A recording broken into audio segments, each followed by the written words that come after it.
KSAN News at 6.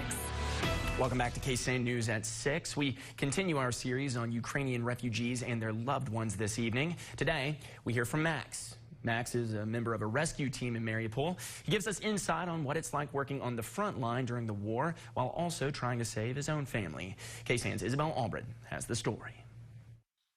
For me, it doesn't matter if it was my child or anyone else. It will hurt me and worry me all the same. Max works in the state emergency services in Ukraine, so when the war started, he knew what was expected of him. He said my workplace made an alert phone call and got all of us together so we could get ready to start assisting people. He said his prior training helped him more than once. He said, I remembered when you were trying to find people under the rubble. You should do silent pauses and turn off all equipment. Everyone should be quiet and just listen. Sometimes it helps to hear the people who you can't see under the rubble. Max says this is how he was able to help rescue many people, including his wife and son. When the explosions initially happened, they were able to rescue me first, but my wife was completely trapped under the rubble, he said. I couldn't see her at all. I saw my son, but we just couldn't get him out without specialized heavy equipment. So we made this silent pause, and I heard her voice. But unfortunately, I didn't hear the voices of my friend and coworker, who we lost that day. Max and his family were on the 4th floor of the building. When the explosion happened, the building fell and landed on the 2nd floor. During this time, his son was pinned under 2 large chunks of debris. It was so heavy, only a crane could break him free. His son couldn't move anything but his right hand. My training kicked in, and I had to apply my job knowledge for the 2nd time.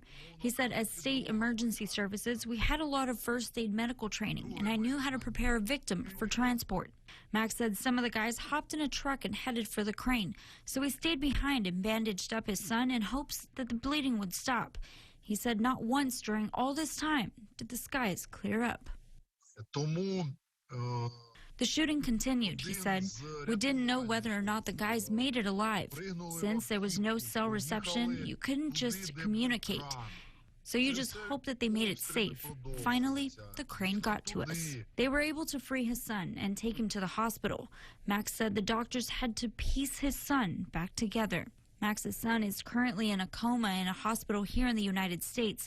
He has had to transfer to multiple hospitals, first in Mariupol, then in Poland, where they decided the only way to save his life was to send him to an American hospital in Georgia. He says his wife and son are together and safe, and he says even if he could, he wouldn't be with them because he is a part of Ukraine, and it's his job to help save his country. There's no time to relax or time for emotions, he said. Right now, we are all working to achieve victory. Max says he knows his son and wife will be home soon. For your KSAN News, I'm Isabel Albrecht.